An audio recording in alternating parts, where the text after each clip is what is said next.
Hello! Most of you probably know about Path C right now in the World Cup qualifier playoffs. It's the deadliest looking path, with Italia and Portugal. Everybody's talking about how either Italy or Portugal are going to be missing the World Cup. But a lot of people are forgetting about the underdogs in this path. Turkey and Macedonia. Obviously fair enough to everybody that's predicting it's going to be Italia versus Portugal in the next round of that playoff path. But it's still criminal to pretend like Macedonia and Turkey do not exist in this. A lot of people are obviously doubting Turkey right now after there was so much hype built up for this side for the Euro tournament. Loads of people are saying they're going to be the dark horse this year. They pulled off very impressive results in the World Cup qualifiers, such as beating Netherlands early on 4-2. But yes, then the Euros happened. They crashed out of the group stage. All the people that were hyping up Turkey were silenced. And then they started to have some questionable results in the World Cup qualifiers after the tournament, such as losing to Netherlands 6-1. Regardless, they still bounced back at the very end despite being in a difficult group. Norway were looking like the favorites at that point to take that spot, but they had to play Netherlands on the last match day.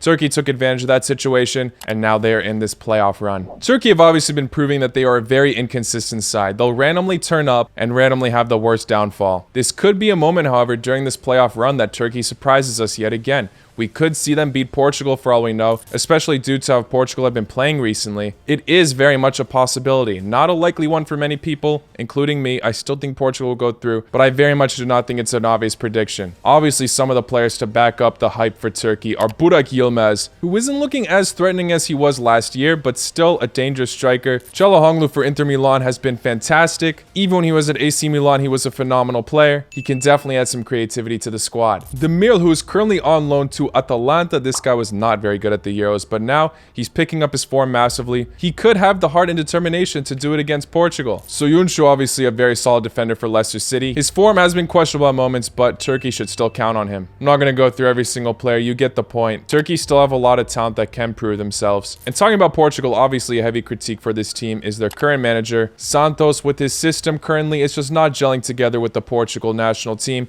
It was working very well in 2016, but now with the current players Portugal has, he's not taking advantage of it and using an outdated system. But another huge problem Portugal need to find a way around is they have a lot of players that will not be available in this match. Ruben Diaz has just picked up an injury for Manchester City. Joao Cancelo is suspended. Nelson Semedo is also injured. That's two fullbacks missing. And then Renato Sanchez also has a suspension. Obviously, Portugal have a lot more depth than they did before. So although it's a huge loss that they won't have these players, it's not the end of the world for them. They still can top Turkey for sure. But at the same time, Turkey can easily take advantage of this. What Turkey needs to make sure of in this match is that they just defend for their absolute lives, as Portugal obviously have one of the most dangerous attacks in Europe. Cristiano Ronaldo, Jota, Bernardo Silva, who's been incredible this year, sometimes plays midfield, sometimes plays winger. Joao Felix, Andre Silva, Rafael Leao. Lots of attacking options. Obviously, I don't know what the exact squad will be for this international break, but I guarantee you it's going to be a lot of work for Turkey to handle. Although my prediction is Portugal coming out on top on this, I'm definitely very curious to see what Turkey are made of, as an upset is entirely possible. But let's move on to Macedonia now. We've obviously seen this side beat Germany in the World Cup qualifiers, obviously before the Hansi Flick takeover, but still, no one expected that. One of Macedonia's biggest players at the moment is Elmas, midfielder for Napoli. I'm sure most of you are familiar with him. He won't be available for this match against Italia. That's a huge loss for them, as not only is he one of their most crucial players, he also plays in Italy, so he could be familiar with a lot of these players he's coming up against. Macedonia are going to have to heavily rely on Bardi, who was absolutely fantastic at the end of the World Cup qualifiers for Macedonia. However, there are still so many underrated players in this squad.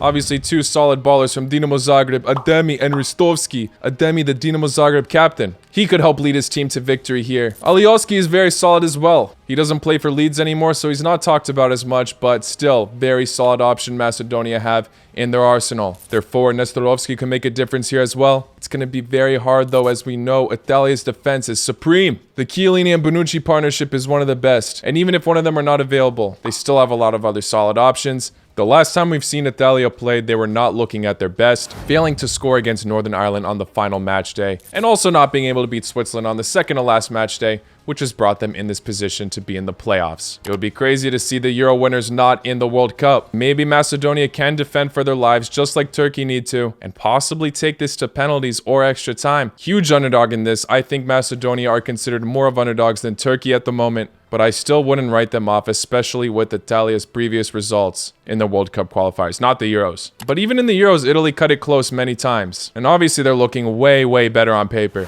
But in these playoffs, this isn't the time to underestimate any of the teams. Obviously, the other paths look a lot more well-balanced, way more unpredictable matches. Everyone already has their predictions set on this one. Italy and Portugal making it to the next round. And then from there, it's pretty 50-50. But I applaud everybody from Turkey and Macedonia who are still hopeful for their side, as they have every right to be. I personally think it's going to be very, very tricky for Macedonia without Elmas. And it could be very tricky for Turkey as well, as we could see a very motivated Cristiano Ronaldo. Imagine Turkey or Macedonia make it out of this path. Neither Italia or Portugal make it to Qatar. Would be freaking wild. Let me know in the comments below what you guys think will happen for these teams. Unfortunately, I don't see them doing it, but I do hope I'm wrong. Good luck to all the teams, including Portugal and Italia. My personal prediction of what will happen, and this is obviously subject to change. For Macedonia versus Italy, I'm saying Italy grab a 1-0 win with Macedonia defending very well. And then for Portugal versus Turkey, I think it's going to finish 2-1 for Portugal. I know I'm saying don't underestimate these teams, and I just went against them. This is just my personal prediction, and I just want everyone to be aware